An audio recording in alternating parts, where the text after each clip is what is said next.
Hi, I'm Henrietta and I'm your GWC host. On today's episode, David Coutts from ISight Ltd is sharing how his business strategies, positive mindset, and aligning himself with like-minded people help him to build a successful business with just £1,000 at the start of his business journey. Let's welcome David Coutts from ISight Ltd. Welcome, David, and thank you so much for coming on a podcast. Before we will dive into your business ventures and the successes that you had over the past 6 years, I would like to find out a little bit about you, your background, where you come from, what did you do before you started your businesses? Mm-hmm. My background really, before I started the business, I was a soldier. Mm-hmm. So I was in the British Army. I was at the Royal School of Signals, or the Royal Corps of Signals, and I was a satellite engineer. So my love for technology really comes from a young age, taking things apart, putting things together. Mm-hmm. Joined the military, became a satellite engineer, took on a whole new love for technology. When I left the military, I had a business plan, mm-hmm. and I gave myself 3 years to start up a business in the technology sector. And I used that time really to research many, many markets to find out where are people spending their time, their effort and their money. Mm-hmm. And the security and CCTV industry was really what stood out to me, and there was massive gaps in that market. So really that's what directed me towards that. What was the start for you? How did you prepare? Really, it was finding where people were having problems. Mm-hmm. So the best way I found for looking into market research and how to form a business mm-hmm. was to find out where are people having problems. Okay. The best way I find is that where there's a problem, there's always a solution, or if there isn't a solution, mm-hmm. come up and create a solution. So we found very early in my market research that farmers in the agricultural sector were struggling with livestock monitoring. Mm-hmm. Livestock monitoring really is looking at calving and lambing.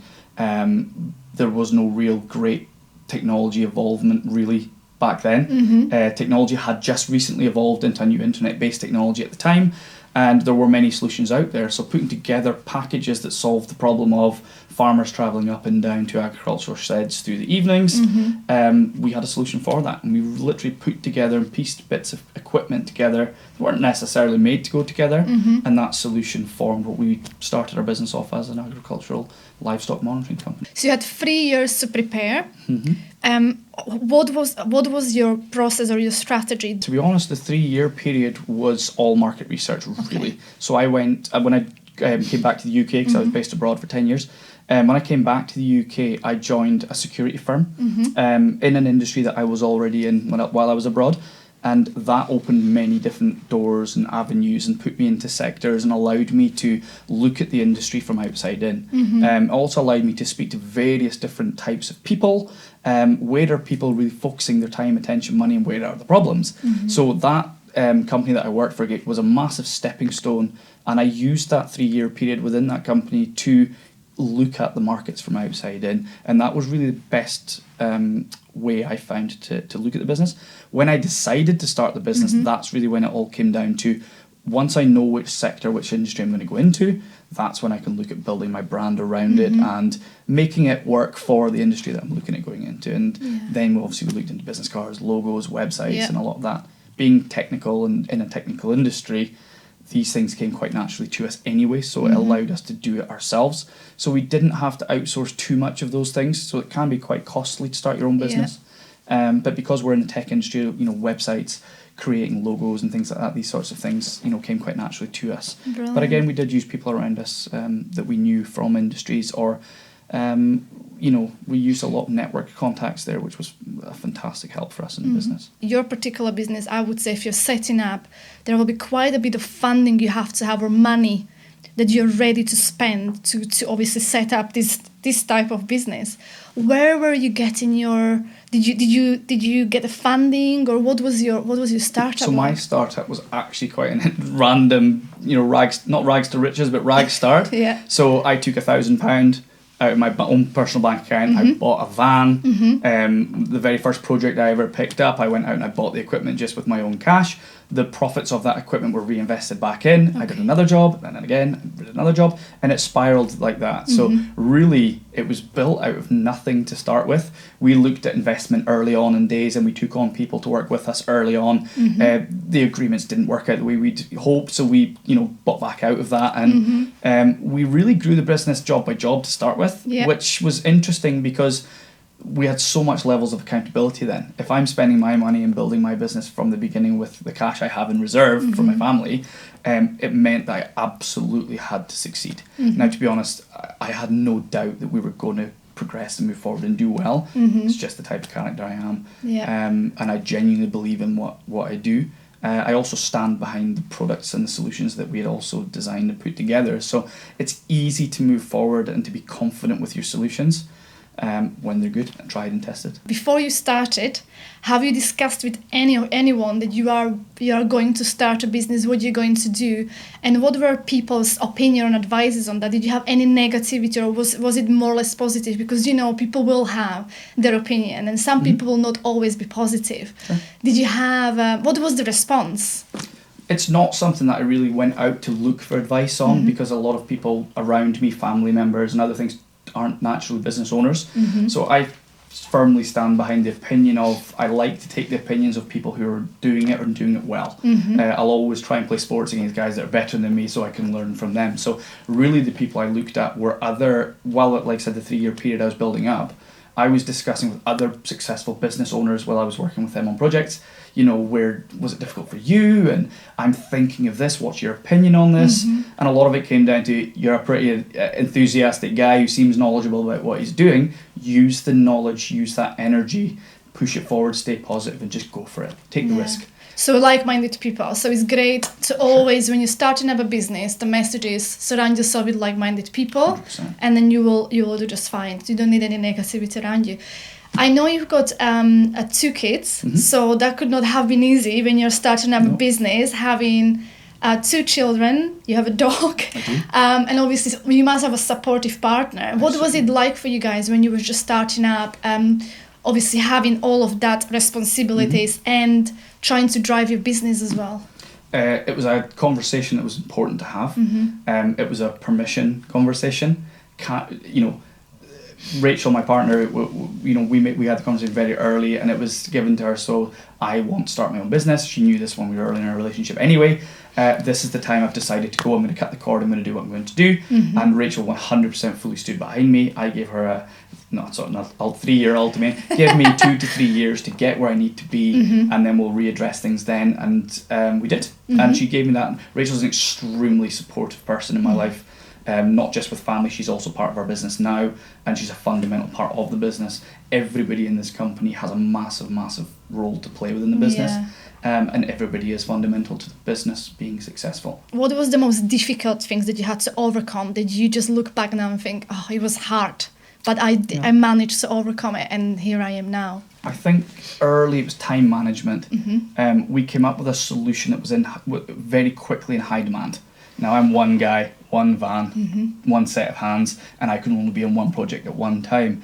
So time management was something that we had to overcome very early. The product we pushed out and the way we marketed it early meant that it kicked off quite quickly. Our product came in high demand from the agricultural sector, which meant I was working from 6 a.m. until 11 o'clock every night for 3 years, 7 days a week. It's a hard slog to do. Many people say to me, you have to slow down, you're going to burn out. I'm so driven and passionate about what I was doing that was never going to happen. Also having the support from my family, and also the people I was surrounding myself with, because I wasn't doing this alone. So moving forward, every day we're building new network connections, and having those network connections and surrounding myself with what I chose to be positive people made a humongous difference in how I progressed and how I could grow with the business. Some of the information I took from people was maybe not what I wanted to hear, but was necessary for moving forward. And taking constructive criticism from people is something so fundamental. And you have to look from outside back in again. From time to time to realise where you're going and where you've been. What was your strategy on how you're going to gain customers? What was your strategy, and what type of customers you were actually looking for? So really it was finding out who am I actually selling to, and it was very easy with that part of the business, which the agricultural sector is a very specific group of people. I use the agricultural sector because it is really where we focus on the majority of our business in the early stages. Really it was a case of, I used to go to Dingwall Mart, because where do you find farmers? You find them at the local mart where they buy and sell cattle and livestock. So I sat in the crowd and I looked around and I tried to figure out who were the more influential farmers amongst the groups. How can I make them a client of mine? And I approached them, and it was welcomed openly. So we managed to pick up quite a few influential farmers early on, and that's when the word of mouth marketing spread very quickly. They're a very good community of people, and they like to talk amongst themselves as peers. And really a lot of farmers were my marketing force, and it worked so well for us. And we were very surprised with that, because we thought we'd have to invest a lot of time, effort, money into all these big marketing strategies and all the advertising boards and things, and it really wasn't the case. It was about doing good work for good people and letting those guys be your marketing force, and it worked really well. It still does today. You obviously look like such a positive person, really confident person. The way you talk, you're obviously really knowledgeable, which I've seen when I was here, and you have so much knowledge. That I would say knowledgeable people, if they know the business really well, and they're confident in what they're selling, and you believe in a product, you will sell it really easy. I think people who are not really that passionate about what they do, or they're selling something they're not really that sure about, or don't have the knowledge, that's why it's difficult to sell. So did you have to ever go and sell, apart from going to places like, these farmers, did you have to go and sell your product, or did you try to use the networking and the word of mouth to your advantage? Both. The network and word of mouth worked anyway in the background. That allowed us to continue installing as we did. The word of mouth worked as we were going. So really jobs were coming in daily, multiple jobs a day. And that's where time management issues came in. But for actively selling our product, we thought, well, where do we find a large number of people looking for this solution? And we looked at the local trade shows. So we looked at the Black Isle show and we looked at the Moy Games. There were 2 shows that span over 3 to 4 days. And what we did is we built a demonstration stand. There's no better way of selling a solution than physically showing it to someone and demonstrating it. That's also the reason why we have this wonderful showroom here. We went out, we hired a stand, and we put our products on live display, and it allowed these farmers who had heard of us through other word of mouth networking, they could come and experience the products for themselves. When you see a visual product like cameras in the flesh and working, there's not much I have to say. Yeah, no, definitely. And I love the showroom. There is so much equipment here that you can obviously come and test and try. How did that change since you actually got a showroom? Did that make a massive change to your business? Does that help? Is it beneficial, do you feel, to have a showroom where you can stock all the products and actually showcase to people what you can do? For me, the best way to sell any solution or solve any problem is to allow the client to see it, feel it, touch it, and experience it. So what we've created with our technology showroom here is an experience centre. So for me, from the moment somebody walks in the door of my showroom, the experience has to be of the same standard they're likely to get, whether they're having an installation done or there's people working on their product or in their properties. So the smell, the feel, the warmth, the coffee, the experience has to be of that same standard all the way through, whether that's they speaking to me, getting a demonstration in our cinema room or through our CCTV products, or they're meeting Rachel for the first time who works in the office and mans the showroom, or they're bumping into one of our engineers on a job. The quality has to be of that same standard, and they have to have the same level of experience from them. And that's why building a very good and positive and confident team is super important in the growth of my business. Do you have customers who are coming in who are already had any issues and then they're coming to get the equipment because they don't want that to happen again? Or are the customers who are actually just coming to do it as a preventing them from this situation? Unfortunately, we see the first option there, which clients are responding to an incident, whether they've been burgled, they've had people on their property, they've had their car damaged, and various other security issues. We'd like to see more people coming in who are looking at it from a preventative measure or a deterrence. So they're coming in preempting, let's protect and stop the crime rather than having to deal with the crime afterwards, which can be a lot more costly and a lot more, time insensitive. We'd like to see a lot more people preventively protecting their property. Things cost money. People have a lot of value at home. Families are the most valuable thing most people have at home. So it's very important to try and protect them as best you can. the equipment that we sell and the solutions that we provide are not expensive. They have a value, and that value, will outweigh dealing with crime afterwards. Definitely. What would you say is the top product that people are buying at the moment, that are most interested to buy for their homes at the moment from the security side of the business? Definitely domestic CCTV. Yeah. So we're in high demand right now in Inverness and in the Highlands for high quality CCTV systems, and that comes down to the fact that alarm systems and intruder alarm systems are a great product to have, but they tend to kick in once somebody's already burgled or tried to get into a property, and they really make a noise and let you know you're being burgled. Cameras are different. Cameras will give you evidence, will show you things. Camera systems have evolved so dramatically over the years that they're actually becoming security intruder alarm systems themselves. You have motion detection, you have movement triggering, you have systems that can turn on the lights automatically when you're not there, can send you photos to your phone wherever you are in the world, and these systems are so dramatically, or have dramatically improved over the number of years. And even since I've started the company, these systems are getting better and better every day. One of our biggest things in life is trying to keep up with the speed that the technology moves. Now, us as ISight and Highland Smart Homes, we take that as our responsibility to follow the technology, so that when you walk into our showroom and you're looking for a solution, we'll have the most up-to-date solution for you. That's brilliant. Since you since this is probably one of your top products, did you ever have a client calling you back saying that CCTV camera actually saved their home? We get clients that send us videos and they show their car being broken into, or they show somebody going up to the property but seeing the product and then moving away again.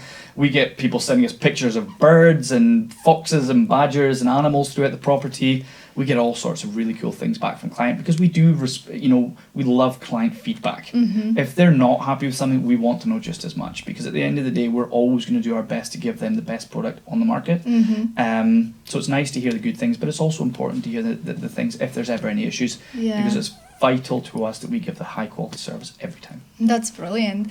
And now then you got additionally your home entertainment to ISight. So how did that come about? Where did that idea come from to add that to your already really great range of products for security It equipment? came from feedback from clients. Okay. So because we were so busy and so large within the agricultural sector, we were doing calving cameras. We're in and out of sheds. We're in and out of farm premises and yards all day. So we're marketing cameras and CCTV and security equipment. And then all of a sudden, we were always into the smart technology, the home automation, the music systems, the network infrastructure, but we never heavily promoted it.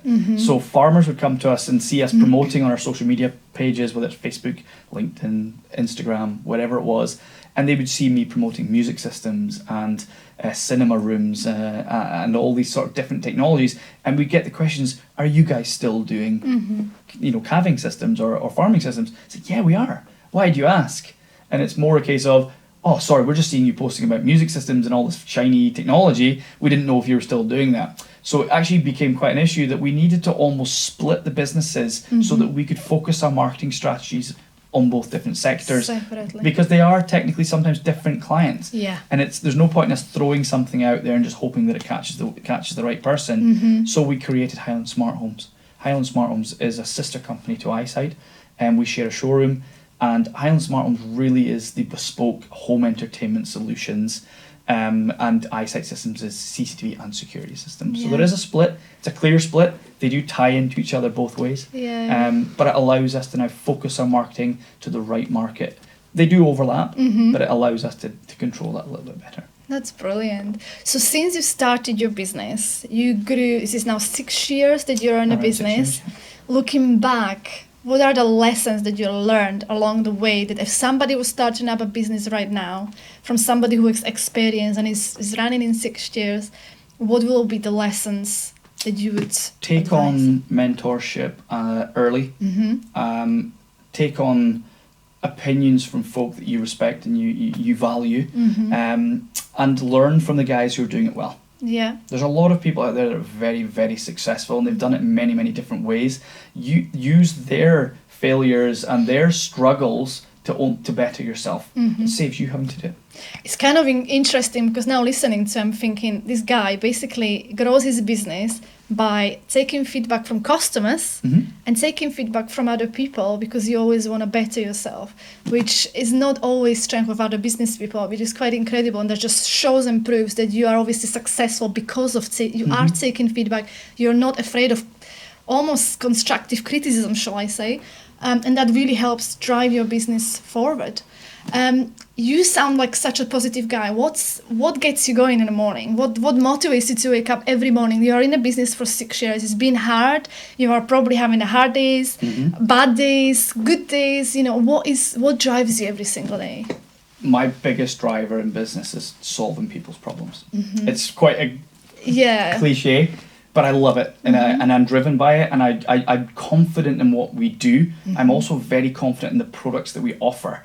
And it takes a lot of time and effort to test a lot of these products, spend a lot of money on these products. And if they don't live up to expectation, even from me or my partner or peers within industries, if they don't live up to it, they don't make the cut. So we sell products out of our showroom and as an installers that we fully stand behind, that are tried and tested, and really solving people's problems. There's no better feeling. Getting a referral back or review back from a client saying, you've really made me feel more confident at home, that I can leave my dog out in the garden, or I'm happy parking my expensive car in the driveway now.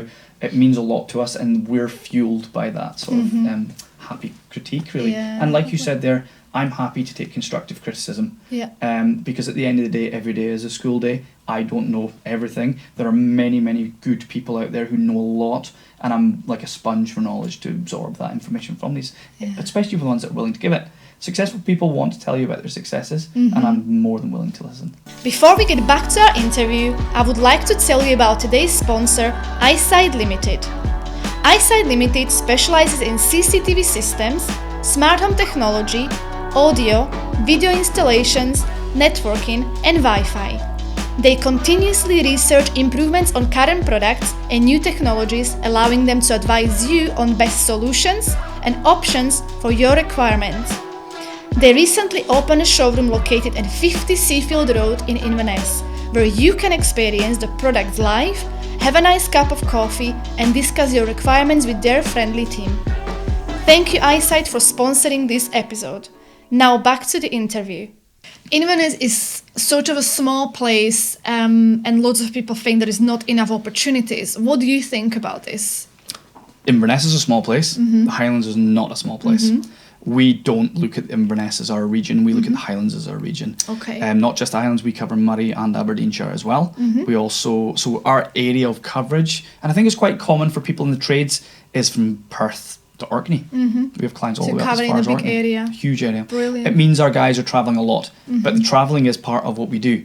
And the nature of our agricultural sector that we work in means things can be spread out and diverse. So we go out as far as Fraserburgh, we go as far north as Thurso, we go down to Perth, and we go as west as Gairloch and Albic. Do you have a good idea about your competition? What are they doing good, or what are you maybe doing better? Do you have a much of a hang on that? I try not to focus too much on my competition because I don't see it heavily as competition, not from a competitive nature. I believe that the companies, there's maybe 3 or 4 companies that do what I do here, but they all do it well. There's more than enough business in this industry, in this sector. And I actually I look at it from a different perspective. I like to see everybody doing well, because if everybody's doing well, the market's doing well. And the market's more important to me than my individual push forward. There are good companies out here. I refer business to my competitors when maybe the client will suit them better than me. The most important thing for us is the clients get the solution they need. And if I'm competing against competitors with quotations, as long as I'm quoting like for like with those guys, I don't mind. We're competitive. Lots of people say networking is great for their business. Are you doing lots of networking? Are you part of many groups in Highlands that you go and network? And when do you think they benefit your business? 100%. For me, one of the best marketing tools for us is the form of networking that we're doing now, short of the word of mouth marketing. We are members of a number of organisations who focus very heavily on local businesses doing business with each other, for each other. So really all we're doing is recruiting an external sales team. Because these guys who know us, who learn about us, who do business with us, They're out there promoting my business whenever they hear they need somebody's been burgled, or my auntie's looking for a cinema at home, or she's building a new house and would love new technology. We're hopefully the first people that would come up in conversation. Yeah. And from the other side of things, in the contrast, is when I hear somebody that's looking to have a house built, I'm naturally looking into my own network of friends and colleagues, and I'm thinking, well, who would be best suited to go and do that? And I'm also referring business to them. So the Highlands is a phenomenal area. It's a small area when it comes to community, and I think the best way to look forward and the best way to do good business is to share business. That's brilliant. Which networking groups would you suggest in the Highlands that you are maybe part of, or you're still part of, that you feel that are beneficial? There's a number of vital groups within the local Highland community. One that I stand behind the most is the local BNI, the Business Networking International. It's a group that I've been a member for 3 to 4 years now. It's a very tight-knit group where you're held accountable for your membership. So we're actively pursuing business for each other. We're always out there looking to share business and to forward on the best business we can. The local Chamber of Commerce is always a good shout as well. There's many events that these guys put on that are phenomenal for doing B2B business, which I absolutely adore doing. There's nothing better than sharing a coffee across the table from someone who's also looking to drive and push forward and grow their business locally. And now we go on to the sad conversation when it comes to pandemic, which obviously affected a lot of businesses across the world, not just here. How have you been affected during pandemic? Did you feel any bad effect of it, or did it actually boost your business at all, or how it was affecting you? A bit of both. I can't say it hasn't had a negative influence on the business, because it has naturally. There were times where we had to shut just due to the local guidelines. To be honest, from another perspective, it's been good. From Highland Smart Homes' side of things, home entertainment has improved. It's a much bigger sector now. People have that extra money in the bank. They're not going on holidays. They're not going out drinking in the bars and in the restaurants. So they have that extra money. They're also all cooped up at home. So what they're trying to do is make the most of their spaces at home. And the best way to make spaces or make use of your spaces at home are to look at what you can do with those spaces. And what better than coming to see a technology firm who can turn a tired 4th bedroom into a bespoke home cinema room that the whole family can enjoy. So these sort of solutions have been very good. On the other side of things, the security side of it, business premises have been empty, which meant these places are vulnerable for attack or for issues of burglaries or whatever. So business owners have now been forced out of their premises. These places need to be secure. So from that perspective, we've been able to install security alarm systems, camera systems, remote monitoring systems, and these sort of various different solutions. So it's worked well for us, and it's always great to say, but it has worked well for us in certain areas. Things have died down. We've obviously spent a lot of money building a fantastic technology experience centre in Inverness, which we've never really fully opened or really pushed, because we're also bound by the same restrictions as a lot of people. So we've tried to do our best to keep that under wraps for a little bit, but now's the time we're going to start. Do you guys do some sort of training for obviously the equipment that you're fitting? Do you guys have a training on the side, or how you go about doing training for you guys? So we'll obviously train our own engineers. Our engineers actually that we have at the moment, they've come well trained. We do in-house training, we do product training. We also from our showroom host training for architects, builders, developers, electricians, because we're also taking it on board being your home technology specialists in the Highlands. We feel it's our responsibility also to share and show people what exists. What can we do as architects and builders now to make sure that new homeowners, new builders get the most out of the technology that's available in the market. So we take these guys in, we hold regular training sessions, and we show them this is the new type of cabling, this is where you should be focusing attention. We're here, bring your clients to us. We'll take them through all the technologies that are available. Where do you see yourself and the business maybe next, shall we say 3 years or 5 years? Do you have a plan or a vision where you want to take it to? General growth. We've built the foundations of this business to be very strong, and that's what's managed to get us through COVID. It's allowed us to continue to grow through the COVID period. general growth, we've got like a good foundation that we're now ready to build on, and that's going to come from you people. The only way we can really grow this business now is not necessarily through more sales, but it's through bringing in good people to grow with us, whether that's engineers, it's administration team, it's whoever really within our sector, and we're looking forward to it. The times are tricky right now for employment. It's hard to find people to come and join a new team. But I can see as things are moving forward, 3 to 5 years is a good number. They're good areas, and we're really looking forward to growing this business. That's brilliant. That's actually a good point you said that about the employment. It is so difficult. Just people talk about hospitality, but I think it's difficult across every industry to try to employ people right now. But that means also I think you're still putting lots of hours in. So from the time that you agreed with your partner that she's going to be supporting you the first 3 years, she's probably still supporting you now. Is that right? She is heavily, but we did get to the 3 year point, and I did stick to my guns, and I did stick to the arrangement we had. Yeah. It got to 3 years, and that meant I had to take on more engineers, and that was the point. Really, the 3 year point of the business is when we looked at taking on more engineers and putting the right bums in the right seats and allowing the business to grow naturally as well. So yeah, I did stick to the agreement, and she's grateful for it. What that's meant now is that's allowed me to look at other agreements. So what we've said is now we're going to grow this big showroom, and we're going to have an experience centre in the Highlands that's never been done before. Can I have another year of extra hours and pushing it really hard? Yeah. There's no way we could have done this without that support from home, but also from the support of my peers and other business colleagues. There's a lot of good people around me now. And these people drive me forward, and I drive them forward, and it's phenomenal to have a good support structure around you. It can't be done without support. Did you ever have a day that you thought it was too hard to continue?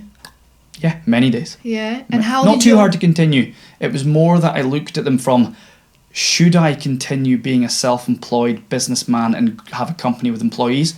Or should I just cut the cord, go and get a job 9 to 5, make the same money I'm on now probably? Would I be happy? Absolutely not. So yeah, I had those hard days. But when I stood back and looked from outside in, and also took advice from my certain network of people, that very, very quickly changed. They know I won't be happy being employed. I'm driven by success and solutions. So yeah, that was never going to work for me. But yeah, there were many hard days. Yeah. And where can people find you? So if anybody's looking for you and for your products and for your showroom, if you can let us know where people can find you. So you will find ISight Systems, which is CCTV and home security. You'll find us and Highland Smart Homes, which is your smart lighting, your home cinema rooms, and all your home technologies. You'll find us on 50 Seafield Road in Inverness. We have a fantastic technology showroom that you have to come in and see. We also have the fantastic coffee. So all you need is a cup of coffee, 7 minutes for a quick chat with me, and it's a fantastic place to just come down, discuss technology. If you have stuff at home already and you'd like to make the most of it, if you're looking for something new, or you're building a new house and you're looking for inspiration, come and see us. We'll always have some form of answer for you. Brilliant. And do you have any social media people can follow you or find you Absolutely. as well? You'll find us on Facebook. You'll find us on Instagram. You'll find us definitely on LinkedIn. And to be honest, you shouldn't have to look very hard. We also have 2 websites for Highland Smart Homes and ISight. You should find us on both very easily. Brilliant. Thank you so much, David. It's a pleasure. I really Absolute appreciate pleasure. it. This was brilliant chat, and I actually know so much more now about your industry before I even started this interview. So thank you for that. And until next time, grow your business with confidence.